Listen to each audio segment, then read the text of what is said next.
Hey guys, welcome back. To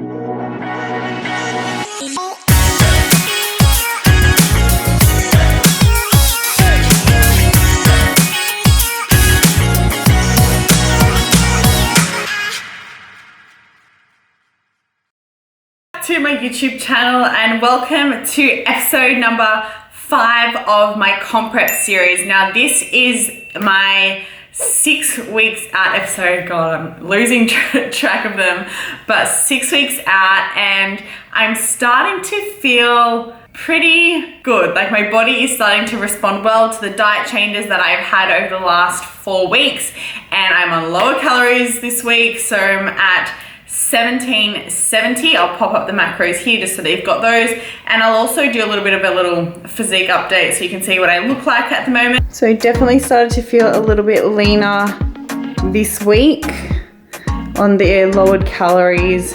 I have eaten a couple of meals today, so I do generally look a little bit leaner in the mornings.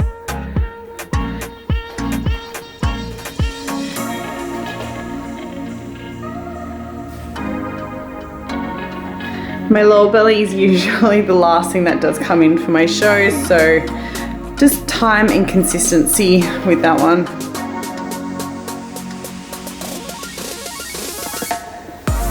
Come on, abs.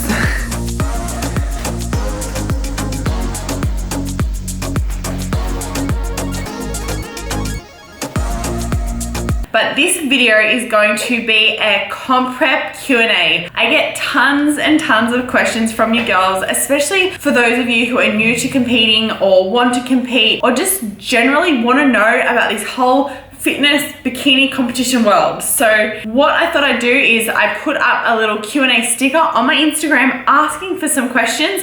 So I have listed a few of the most common, most popular questions. So I'm going to take you through my Q&A now. Let's go. Okay, so question number 1 is, do I flexible diet or do I eat to a structured meal plan when I'm on my comp prep? So to answer this, I flexible diet. So that means that I know my protein, fat, and carb intake. However, in saying that, what I eat would probably replicate kind of a meal plan because I tend to eat pretty much the same thing every single day at the moment, purely for ease. And so I'm not like recalculating how things are fitting into my day all the time, especially when I am super busy. I like knowing that I'm hitting my macros daily. I'm eating pretty much the same foods, although I am getting a lot of variety. I guess the difference is that I can be a little bit flexible if I want to. So I do have the choice. I use my Fitness Pal, so that means I can sort of structure my meals however I want to. If I feel like a little bit of chocolate or I feel like something else, I can put that in my day.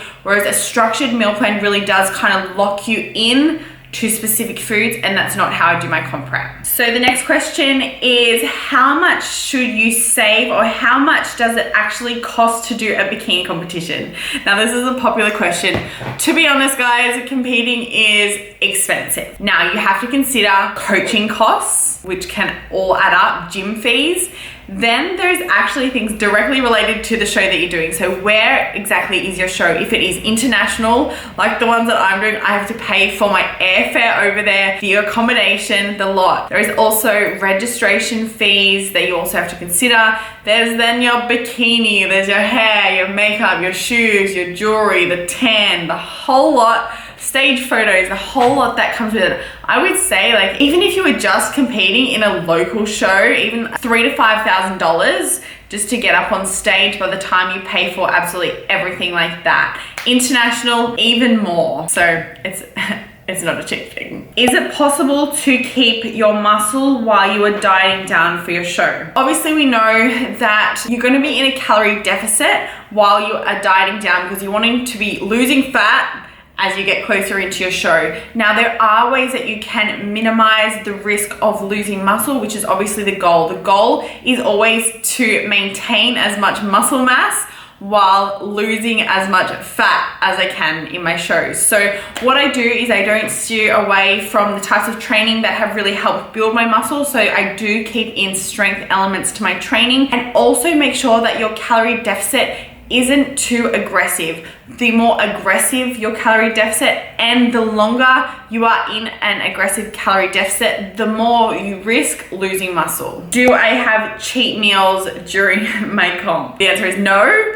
I don't actually do cheat meals at all anymore, and the reason is, as I was saying before, is because I do flexible diet. If I do ever feel like anything, I will fit it into my day, and this has been really good because it has improved my relationship a lot with food. I no longer feel the actual need to have a cheat meal. I don't feel like I need to go out for a burger, because if I just did genuinely want that, I would make it fit into my day. What I do have though is a diet break. So these are generally going to be around 3 days where my calories will be brought up to my maintenance level or around that, and that is where mostly from carbs. So I guess it's giving you a little bit of a break from dieting down so low, essentially trying to mitigate some of the negative adaptations that do come with being in a prolonged calorie deficit. Do I have alcohol during my prep? The answer is no, I don't. I tend to not have any. I don't even drink really that often, even when I'm not in comp prep. Even though technically you could fit in, like, say something like vodka soda, or you just probably have to calculate it into your macros, which you can do.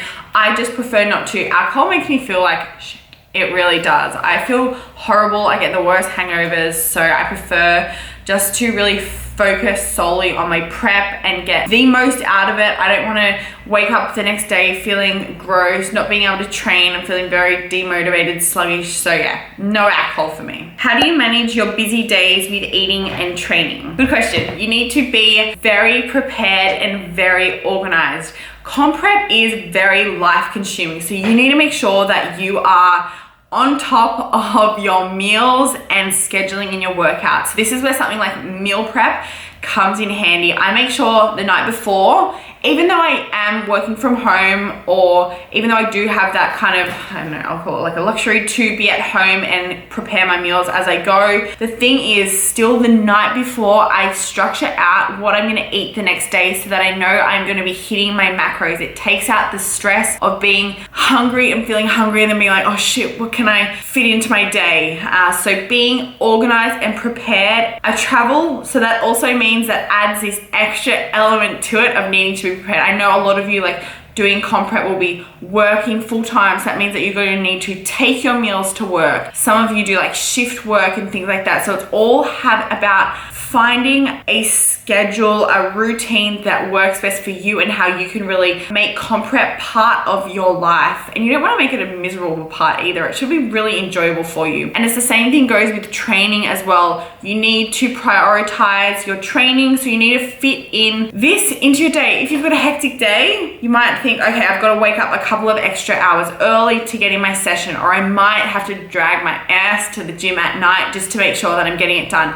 It is a sacrifice, but it is all a part of it. How do I deal with hunger? So for me, I guess I've had to really accept that being hungry is all part of this whole fat loss process. When you are dieting down, when you're in a calorie deficit, you are pushing your body further away from its set point. So this is further away from where I guess it naturally wants to sit. Your body doesn't want to lose fat. That is where you're getting like things like hunger signals that really are, I guess, like a little bit of a warning that you should probably be feeding yourself. I guess for me, the thing is that I like to keep busy and occupied. I don't hang around the house, or I try not to do a lot of work from here at times, because that's when I feel hungriest. Like, who else on here gets bored and then it's like, ugh, when can I eat next? Because that is literally me at home all the time. So I like to take my laptop to like a cafe and work, or just get out and about. I get in my steps during the day. I train. I go into the office quite a lot now, just to make sure that I am basing my day around things that don't revolve around food, or allowing myself to feel bored so that I am just thinking about food.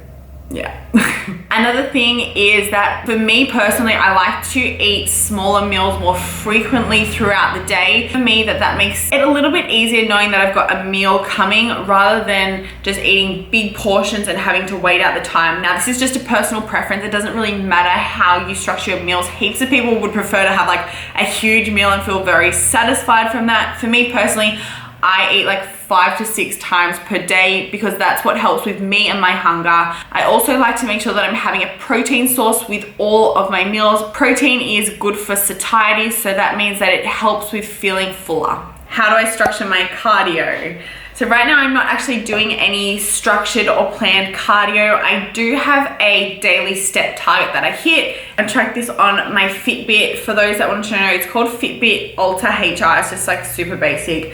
But my steps at the moment for this week are at 14,000. So it is quite a lot. If I'm not having an active day, if I'm just working at home, I need to make the effort to go outside, to get a walk in, or to go in the gym and go on the treadmill. I'm not doing anything extreme. If I am in the gym on the treadmill, I'm literally just walking at a slow and steady pace just to get in those steps. Now, this is just me personally when it comes to cardio. 90% of the other competitors might be doing cardio. We are all different. Our bodies respond really differently to different methods and what we need. For me, I haven't done much cardio. I haven't really done any cardio as part of my previous preps, so I'm not sure what my plans are for the next 6 weeks, but we'll see how my body goes and if maybe I might need to do some cardio. How do you stay so motivated knowing there are so many other competitors out there who you're going to be versing on the day? This is where it comes down to the fact that you need to focus on you. You're doing this for you. There are always going to be people out there. It is a show. You're competing against someone else. But at the end of the day, you can only bring your best and be the very best that you can be. Now, for me, I've actually met some of the most amazing people through the WBFF and competing. I think a lot of people would think like, oh, it's going to be so bitchy, or it's going to be so competitive. Everyone's going to be just like hating on each other and not really talking. But it's honestly so far from that. I've versed some of my bestest friends up on stage before, and it was fun. Like, it's a whole lot of fun. We have all worked so hard to get up on that stage, and I respect every single girl up there and the dedication and the hard work that they've put in to being up on stage. It's a subjective sport at the end of the day. You can't control the outcome. You can't really control what the judges think or what they want at the end of the day, but you can control everything that you do. So that's why I say focus on you and the things that you can control. So that's like getting in your meals, getting in all of your training sessions, training like a freaking boss, and just really giving your prep your absolute all, but staying in your own lane and focusing on yourself. Because if you get so caught up on what everyone else is doing, then it's really probably going to get you down. We are all at different starting points on our journeys as well, and we all have different methods and different approaches. So just because I'm doing something and I see that this girl, like, she might be so much more shredded than me at 6 weeks out, or she might be doing this much cardio, she might be doing this, then it starts to make you feel like crazy and stressed out. But you should never feel like that. You should just focus on you and trust the process and what you are doing. How do you have the self-discipline to keep going throughout your entire prep? For me, it's all about the end goal. I want to be the absolute best that I can be. Comp prep isn't easy, so throughout the whole process, you are actually strengthening your self-discipline, you are strengthening your self-control and everything like that. It is all part of the journey. How do you have self-discipline when dieting? Now, you need to focus on the end goal, and that is what motivates me. You are going to strengthen your self-discipline and your self-control throughout the whole process. Dieting is hard. Comp prep isn't meant to be easy. Comp prep actually isn't for everyone. I get asked that a lot, like, could anyone do a show? It is so dependent on you, where you're at in life, your circumstances. It is hard, guys. But I think when it comes to dieting, you need to think like, how bad do you want this? And when I think about that, that is what motivates me and what fuels my fire to be the best that I can be. Because yeah, I could give in and I could go and eat over my macros, or I could go just miss those training sessions. But if I continuously did that, would I be the best I can be and be proud of myself on show day? Probably not, because I know that I could have done more. So that is what the self-discipline, and that is where that kind of motive comes from for me. It really comes from within and wanting to be my best. How do you incorporate eating out while on comp prep? So I do eat out still while I am on comp prep, but I definitely now, the closer into my show I get, I try to minimize this. I used to eat out all the time, guys, but now I've become such a master chef. I think that when you want to eat out, you just need to be a little bit more strategic about it and a little bit more basic with your food choices and prepared. So what I would do is usually, if I know I'm going to go out for dinner on, say, Saturday night, I will Google the menu and I'll look at what is there, and I'll just look for something that's really basic, something like a protein with some salad or veggies without a million ingredients, because then it's just way too hard to track. Or if you're doing a meal plan, it just is really hard to kind of mimic what you're meant to be doing. Another thing is, don't be scared to ask for sauces or dressings on the side so that you don't have to add them if you don't want to. Also, you can ask for them to cook in minimal oils, and look out for things like grilled fish or boiled vegetables when they're like sauteed and things like that. That means like they're cooked in a heap of oil and butter, or even if like they are battered. Just look out for keywords like that. So I prefer just choosing something that's like grilled and very basic so that I can track it. Do I cut out artificial sweeteners during my comp prep? So the answer is no. I still am having artificial sweeteners in a lot of things. Actually, I add sweetener to coffees. I have like a lot of energy drinks, a lot of supplements that would have artificial sweeteners in them, heap of things. But closer to show day, I still have like protein bars, protein cookies. They all have artificial things in them. In my peak week, that is where I will cut out artificial sweeteners, because they may cause bloating. They may cause some kind of stomach distress. I know, like, if I have a lot of artificial sweeteners, then my tummy tends to react not so good. So I don't want that to happen close to show day. So generally 1 week out, I will cut out artificial sweetener. How long should I give myself? It's going to be my first competition. How long should you prep for? Good question. That one came up a lot.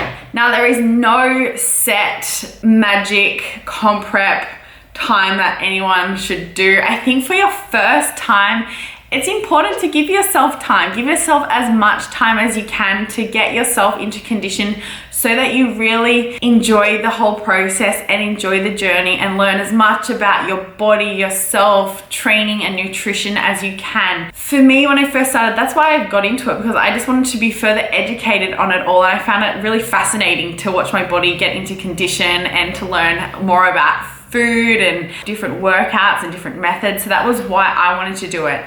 Now, I think if it's your first time, if you have never followed a structured meal plan, or you've never counted your macros, or you've never done a proper training program, give yourself time first in doing so that when you actually do get to comp prep, it's not so much of a shock. I find comp prep really easy now the more I do it, because it is part of my lifestyle. If you actually haven't been living a lifestyle like this, comp prep is gonna probably not be enjoyable for you, because it is hard work. So I think if you are a first-time competitor, you're thinking about competing, start with some more structure in your day when it comes to your diet and your training. Maybe get a coach and do like a bit of a pre-prep before you start your prep. I never now see, like, even though I'm dieting down for a specific number of weeks, I don't just prep for 8 weeks. I don't just prep for 12 weeks. This is a lifestyle for me. So 365 days a year, I'm always like, I always am training. I always am, I guess, not watching what I eat, but I'm mindful of the foods that I'm eating. And I really just enjoy this whole journey. So that is why I think that if it is your first time, you don't want to be resorting to, say, like, you're only giving yourself 12 weeks, but you've got like a ton of weight to lose. Make sure that you're getting your body and you're at a really good starting point to then start your prep, and also start your prep at a point where your calories are up high enough, so then when you do need to be further in a calorie deficit, you have more calories, more room to play around with and to drop them. So that's some advice. What are your current macros? So my current macros are: protein is 150, my fats are at 50, and my carbs are at 180, so that is around 1770 calories. What are your favorite volume foods? Volume foods, when we talk about volume foods, these are foods that will keep you feeling fuller for longer. They make you feel like you are eating a lot, but they are not calorie dense. So you're eating a lot of food for few calories. That is something that is like key to comp prep and feeling good and not being starving all the time, is adding volume to your meals. So what I like to do is have like a lot of like big stir fries with a heap of veggies. I really like that for dinners. I also like having big salads, having like bulk things like zucchini noodles or cauliflower rice, things like that that bulk up your meals a little bit. Pumpkin is also another really good one. It's actually low carb, so if your carbs are dropping, pumpkin can feel like you're still eating something like dense like sweet potato, but it is giving you fewer calories and giving you more food. Who does your bikinis? I always love them. Thank you. So Glam Fit Bikinis, I'll put their Instagram here. They have made all of my bikinis since the very beginning when I started with WBFF. I'll put up some of my bikinis that they have made for me here so you can see. They have all been awesome and I cannot wait to show you guys what we have in the works for this year. When you do your WBFF shows, who is responsible for organizing your hair, makeup and tan? I'm a little bit confused. Okay, so all federations would be different with this, but WBFF actually has a dedicated beauty services team, so it makes it really easy, especially if you're going overseas internationally and competing, because it's not like you're going to know many makeup artists over there. So it's really good. We just book all of our makeup, our tan and our hair through them. It makes it super simple. I got a heap of questions all about peak week and the protocols around peak week. Also like a lot of myths around like carbs, water, sodium, things like that. So closer to my show, I'm going to answer and I'll do a dedicated peak week methods video for you all, and so that you can see what I do on my peak week. What are some of the staples in your diet at the moment? So for me, my staple proteins would be chicken breast. I have a lot of beef mince. I find mince is really easy to cook. I have a lot of turkey mince, sometimes eggs. I also have protein shakes and protein bars. I have a lot of protein bars. So some staples for my fats would be something like avocado. I have a little bit of avocado or some nuts. I add coconut oil to things as well. But outside of that, I don't really have much fats that I add because like things like beef mince will give me fat in my intake. And my staple carbs. I really love obviously my protein oats in the morning that I have. So oats, I have corn thins or rice cakes, religiously have them daily. I also have, what else do I have? I have a lot of rice paper rolls. How could I forget? Exo Crunch, I have a lot of at the moment. I have that for dessert. And I also am loving, freaking obsessed with popcorn lately. I don't know if it's just literally been while I've been on comp prep, but you would have seen in my what I eat in a day video. That is basically what I have been eating most of the days lately. And that's a wrap for today's YouTube episode. I hope that answered some of your frequently asked questions or things that you wanted to know about comp prep. If there was anything else that you did want to know or you wanted me to touch on in this series, don't forget to leave a comment below. I absolutely love your feedback and I've been really enjoying creating these videos for you guys on my comp prep journey. So yeah, give me your feedback. If you are also new to my channel, I would absolutely love if you could please hit the subscribe button. Do it, do it, do it. Anyways, thank you again for watching and I will see you on next week's episode.